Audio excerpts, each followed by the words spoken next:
Bonjour à toutes et à tous, c'est Nicolas Pfeiffer et nous nous retrouvons aujourd'hui pour parler de la deuxième étude de cas.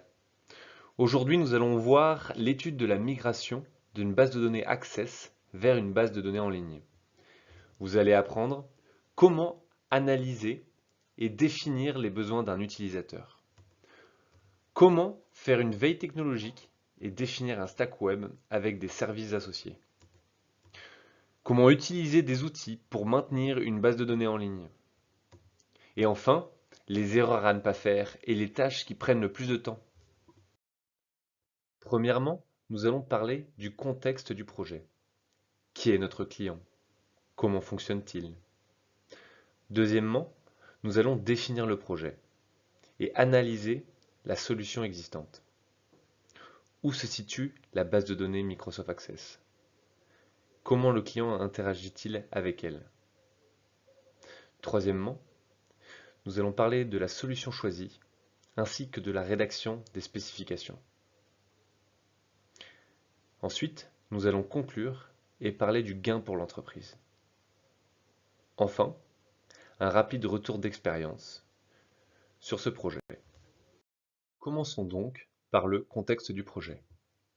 Notre client est une association qui s'appelle Georgia OBGYN Society. C'est une association à but non lucratif qui réunit plusieurs obstétriciens et gynécologues de Géorgie. Cette association fournit des services juridiques, fournit des ressources pour les patients, des ressources pour les docteurs, et enfin, elle fournit des cours pour aider les docteurs à gérer leur cabinet. Nous allons maintenant définir le projet et analyser la solution existante, qui est la base de données Microsoft Access. Pour étudier et définir les besoins de notre client, nous nous sommes rendus dans les bureaux de Georgia OBGYN Society. Notre client nous a présenté les problèmes qu'il rencontrait. Tout d'abord, la base de données utilisée était une base de données vieillissante, basée sur Microsoft Access 2001. Elle était installée en local sur un serveur, ce qui posait des problèmes de sécurité. Il y avait des problèmes de validation sur les formulaires, ce qui permettait d'insérer des données non typées dans la base de données. Les données étaient fréquemment corrompues, dû à un accès concurrent à la donnée. Notre client nous a formulé les demandes suivantes. Une base de données sécurisée et dans le cloud. Une interface plus récente. Résoudre les problèmes de validation, de concurrence et de données corrompues. Notre client nous a demandé d'intégrer de nouveaux services qui n'existaient pas auparavant. Une interface pour faciliter la création de rapports sous forme de tableau Excel. Permettre aux médecins de payer leurs dus. Une interface de gestion des conférences. Lorsque nous parlons de conférences, nous parlons d'événements créés par notre client qui permet aux docteurs de se former à la gestion de leur cabinet. Une interface de gestion des paiements effectués par les docteurs. Et enfin, un service de rappel automatique par email et SMS qui permet de rappeler aux docteurs qu'ils n'ont pas payé leur dû. Nous allons maintenant parler de l'architecture de la solution existante. La base de données Access est installée sur un serveur Windows 2003. L'opérateur accède directement à la base de données au bureau, dans l'environnement local. NetDoctor a créé des outils sur mesure qui permettent d'opérer avec la base de données. Parmi eux, 10 formulaires qui permettent à l'opérateur d'interagir avec la base de données. 25 requêtes et 12 vues et rapports qui permettent à l'utilisateur d'avoir une vue sur les données. Les risques identifiés sont les suivants. Le système est un système vieillissant, sujet à divers problèmes. La sécurité et les backups sont non optimaux. Nous allons maintenant aborder la solution choisie ainsi que la rédaction des spécifications. Tout d'abord, nous allons commencer par faire une analyse fonctionnelle du système. Nous n'allons pas tout réinventer. Nous allons nous baser sur l'architecture du système existant et nous allons l'améliorer. Tout d'abord, il faut identifier les utilisateurs et les données, les tables et qui sont les utilisateurs qui vont interagir avec les données. Ensuite, il nous faut identifier les méthodes et les attributs liés aux données. Ensuite, il nous faut réaliser un diagramme de classe. Et enfin, identifier les services externes. Le diagramme de classe, ici présent à droite, est le résultat de notre analyse fonctionnelle du système. Suite à l'analyse fonctionnelle du système, nous avons réalisé les mock-ups du nouveau système. C'est durant cette étape que nous avons discuté avec le client afin d'établir et de décider des meilleures vues qui permettraient au mieux d'exploiter la base de données. Nous avons ensemble identifié les différents onglets, défini les meilleures vues pour le système, défini les liaisons hiérarchiques entre les différentes vues. Et enfin, nous avons, suite à de longs échanges, validé auprès de clients la version définitive. Suite à la définition des besoins, à l'analyse fonctionnelle et à la réalisation des mock-ups, nous savions que notre client désirait une interface récente et dans le cloud. Nous avons donc fait une veille technologique. Nous savions qu'un web stack est formé généralement de 3 couches, front-end, back-end et base de données.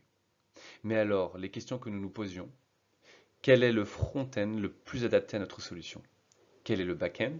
Et enfin, quelle base de données utiliser? Nous avons donc utilisé un outil parmi tant d'autres qui nous permettrait de savoir quelles sont les technologies qui ont le plus la cote.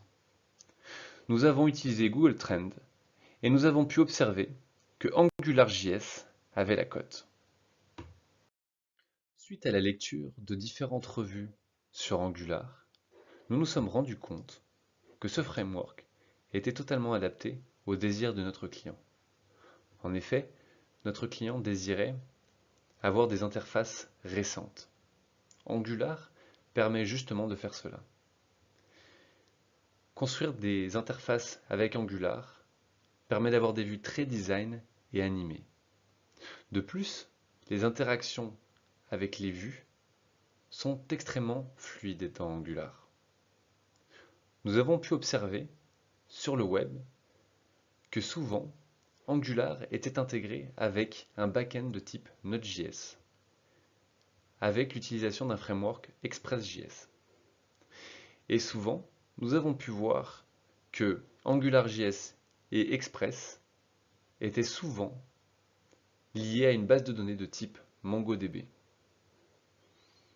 Nous avons choisi comme hébergeur Amazon Web Services, qui était l'hébergeur de la société NetDoctor dans laquelle je travaillais. Nous avons choisi ces technologies pour les avantages suivants. Angular et Express et MongoDB ont une large documentation disponible et une communauté très grande.